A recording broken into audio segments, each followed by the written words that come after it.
భూమి దాని సంపూర్ణత, లోకము దాని నివాసులను యెహోవావే. తెలుసా మీకు? భూమి ఎవరిది?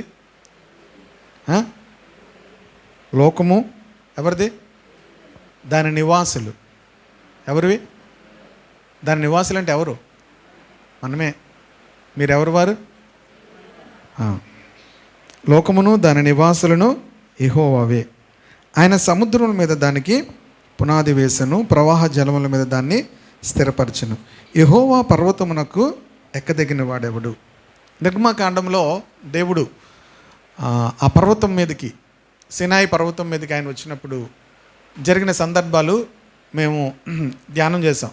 మీరు శనివారం మెసేజ్లు మీరు చూస్తే అందులో ఉంటాయి. కనుక దేవుడు అక్కడికి వచ్చినప్పుడు ఎవరిని కూడా ఆ పర్వతం దగ్గరికి రావద్దు అంటాడు. ఆయన పరిశుద్ధుడు గనక.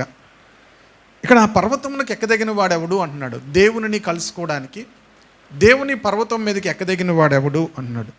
ఆయన పరిశుద్ధ స్థలంలో నిలవదగిన వాడెవడు? ఆయన పరిశుద్ధ స్థలంలో ఎవడు నిలవగలడు? ఆయన పర్వతంలోకి ఎవడు ఎక్కగలడు అంటూ మొట్టమొదటి కండిషన్ ఏంటి? ఏం చెప్పాడు? వ్యర్థమైన దాని యందు మనస్సు పెట్టకు. విన్నారు అందరూ? యవనస్తులు ఏముండకూడదట? వ్యర్థమైనది. ఏముండకూడదు? వ్యర్థమైనది మీ మనసులో ఉండకూడదు. హలో, దేవుని దగ్గరికి వెళ్ళడానికి వ్యర్థమైన దానికి ఏంటండి లింక్ అని మీరు అడిగితే, మీరు దేవుణ్ణి అడగండి వెళ్ళి. ఆయన చెప్పాడు, మనం చెయ్యాలి. ఏంటండి లింకు? చాలామంది నన్ను అడుగుతుంటారు. దేవుణ్ణి అడగండి వెళ్ళి. ఆయన చెప్పాడు, మనం చేయవలసిందే, అంతే. హల్లెలూయా, హల్లెలూయా. వ్యర్థమైన దాని యందు ఏం పెట్టకూడదట?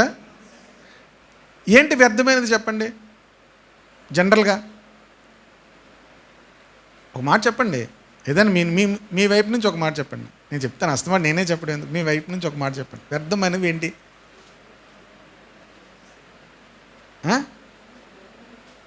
అమ్మా, ఫోన్ అంట.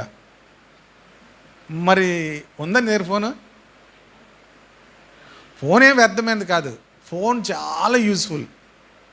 ఫోన్ లేకపోతే పని ఏం అవ్వదు. ఇప్పుడు పేమెంట్ చేయాలన్నా ఫోనే ఉండాలి, ఏదైనా ఇన్ఫర్మేషన్ తెలుసుకోవాలన్నా ఫోనే ఉండాలి. ఫోన్ వచ్చాక వాచ్లు కూడా వాడడం మానేసాం కదా. ఎందుకంటే ఫోన్లోనే టైం ఉంది, ఫోన్లోనే వెదర్ రిపోర్ట్ ఉంది, ఫోన్లోనే న్యూస్ తెలుస్తుంది, ఫోన్లోనే అన్నీ ఉంటాయి. మనం ఎవరితోనైనా మాట్లాడగలం, ఎవరితోనైనా చాట్ చేయగలం. ఫోన్ లేకపోతే ఏ పని అవదు. బ్యాంక్ వెళ్ళవలసిన పని లేదు. అకౌంట్లో డబ్బులు తీయాలన్నా, ఎవరికైనా పంపించాలన్నా అంతా ఫోన్లోనే. ఫోన్ ఏం వ్యర్థమైంది కాదు. వ్యర్థమైంది ఏంటి? ఇక్కడ ఏమన్నాడు? వ్యర్థమైన దాని యందు మనస్సు పెట్టకూడదు అన్నాడు. ఏం పెట్టకూడదు అన్నాడు? ఇప్పుడు చెప్పండి, వ్యర్థమైంది అంటే ఏంటి అమ్మా?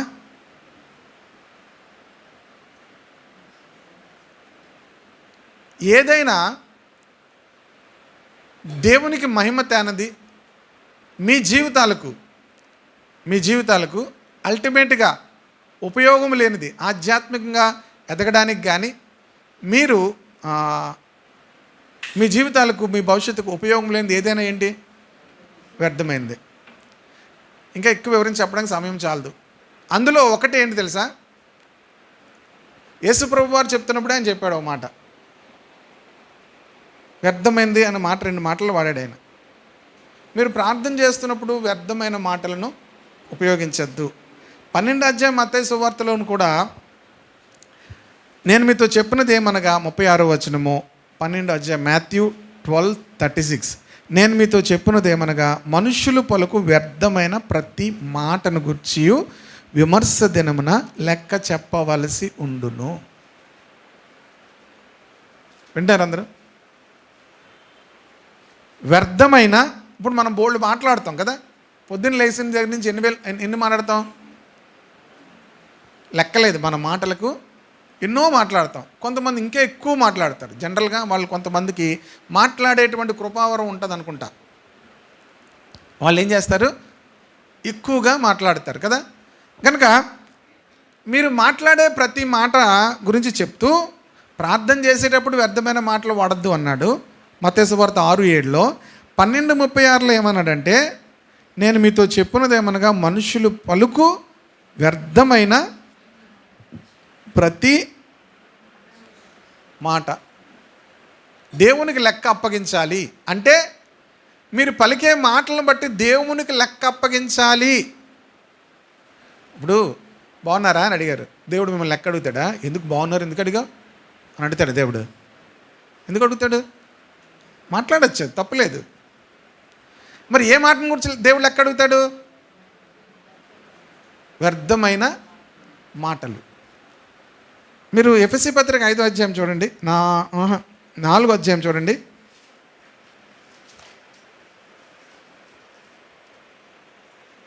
29వ వచనం. వినువారికి మేలు కలుగునట్లు అవసరమును బట్టి క్షేమాభివృద్ధికరమైన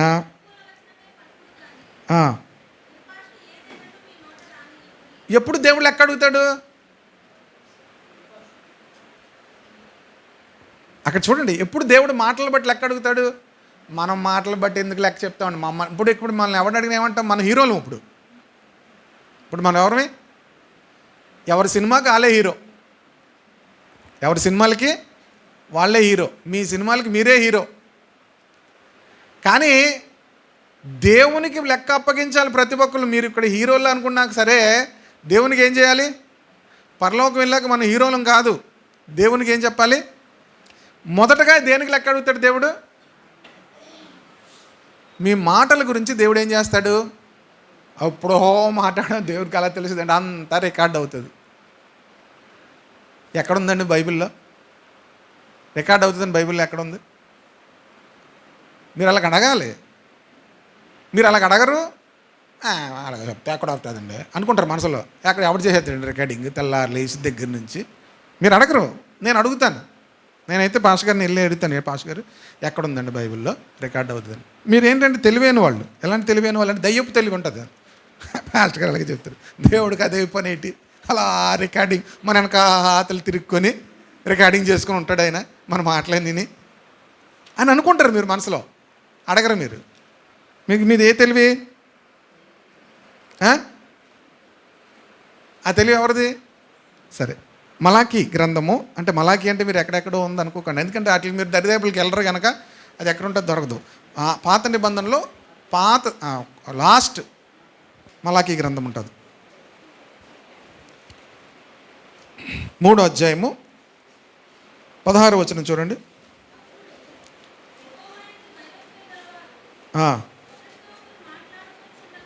యెహోవాయందు భయభక్తులు గలవారు ఒకరితో ఒకరు మాట్లాడుకునిచుండగా, ఆగండి, దేవుడు ఏం చేశారంటే మాట్లాడుకుంటే తర్వాత చదవండి ఇంకా. మరియు యెహోవాయందు భయభక్తులు కలిగి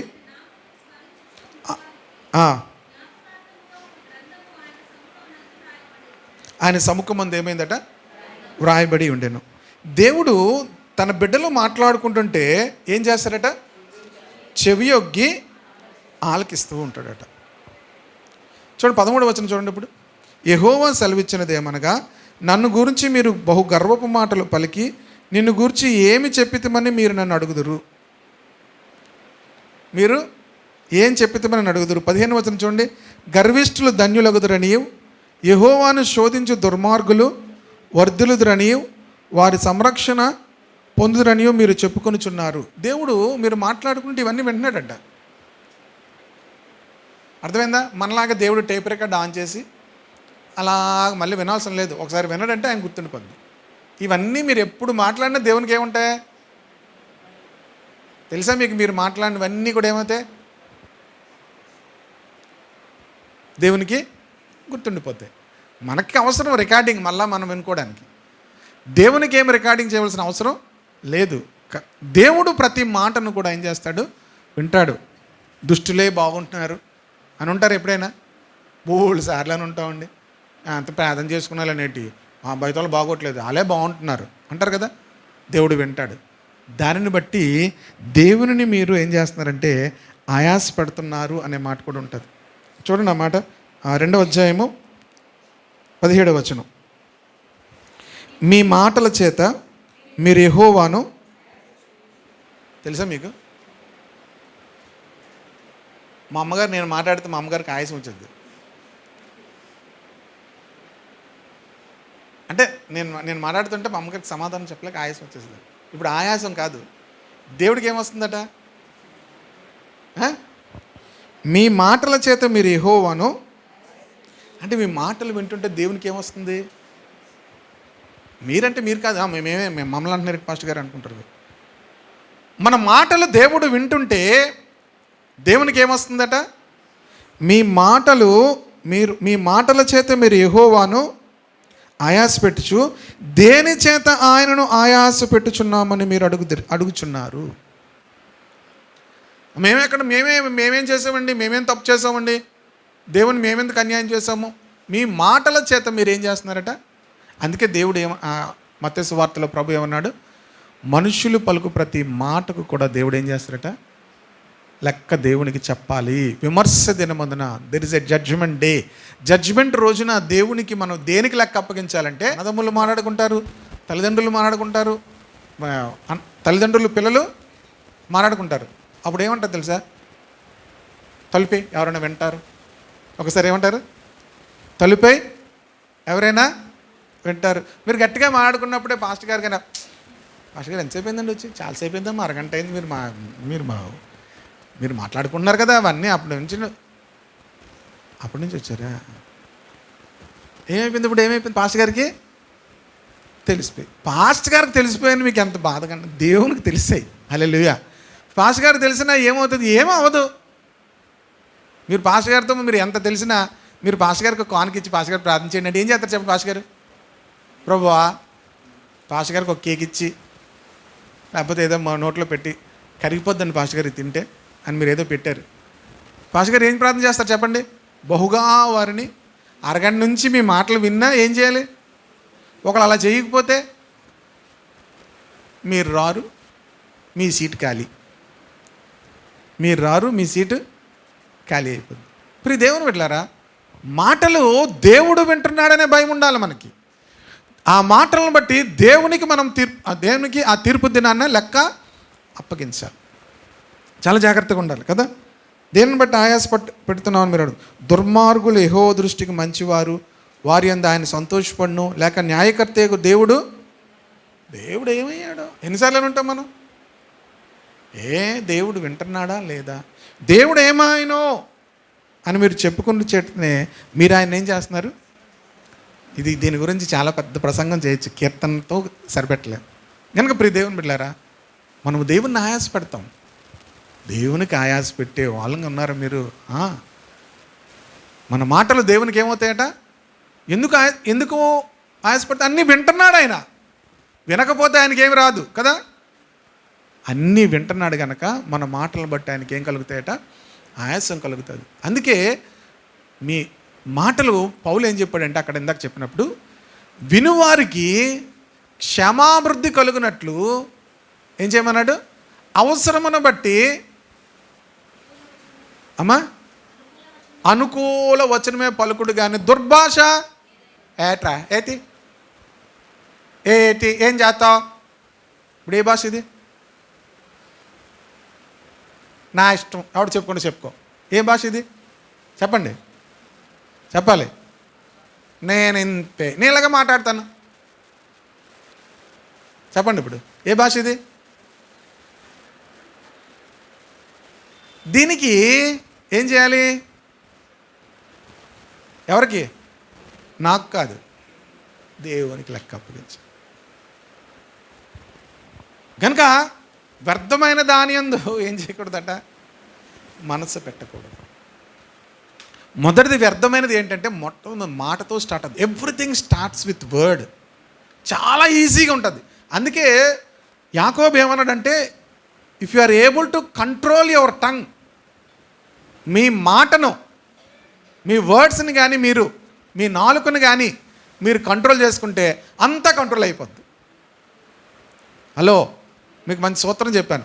పాస్టర్ గారు నేను కంట్రోల్ చేసుకోలేకపోతున్నానంటే నా ఎమోషన్స్ నేను కంట్రోల్ చేసుకోలేకపోతున్నాను, నా థింకింగ్ నేను కంట్రోల్ చేసుకోలేకపోతున్నాను, నా బిహేవియర్ నేను కంట్రోల్ యాకోబు చెప్పాడు, మీ మాటను మీరు కంట్రోల్ చేసుకోగలిగితే అంతా కంట్రోల్ అయిపోద్ది అన్నాడు. ఎందుకు చెప్పండి? మీ కోపం వస్తుంది, ఫస్ట్ ఏది స్పందిస్తుంది? ఇప్పుడు నోరు ఏమవుతుంది? నోరు మీరు ఏం చేస్తున్నారు? ఒక్క 2 నిమిషాలు అంతా బీపీ పెరగదు. కొంతమంది మాట్లాడుతుంటేనే బీపీ పెరుగుతుంది. మీకు మీరు మాటలు ఆపేయండి, చల్లగా అయిపోతారు. హల్లెలూయా. మాట్లాడుతున్న కొద్ది ఏం పెరిగిపోద్ది? రక్తం ఉడుకుపోతుంది. పాస్టర్ గారు నోరు మూసుకుని ఒక్క 2 నిమిషాలు చల్లగా అయిపోతారు. చూడండి, మీరు ట్రై చేయండి నెక్స్ట్ వీక్ నుంచి. మీకు కోపం వచ్చినప్పుడు, రక్తం ఉడికిపోతున్నప్పుడు ఒక 2-3 నిమిషాలు చల్లగా అయిపోతారు. మీరు మొత్తం భలేగా ఉంది పాస్టర్ గారు ఈ మెడిసిన్.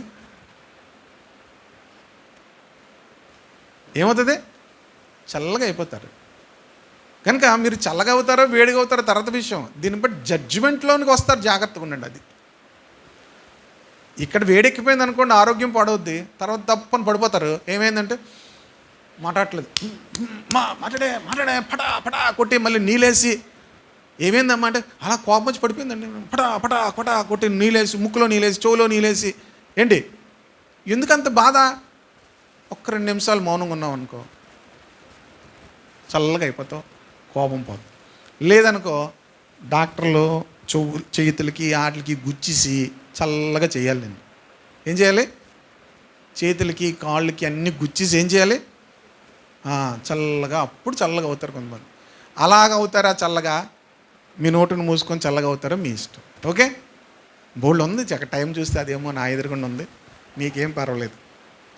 గనుక ప్రియ దేవుని బిడ్డలారా, మనం నోటిని నాలుకను అదుపులో ఉంచుకోవాలి. వ్యర్థమైనవి మన నోట పలకకూడదు. ఓకేనా?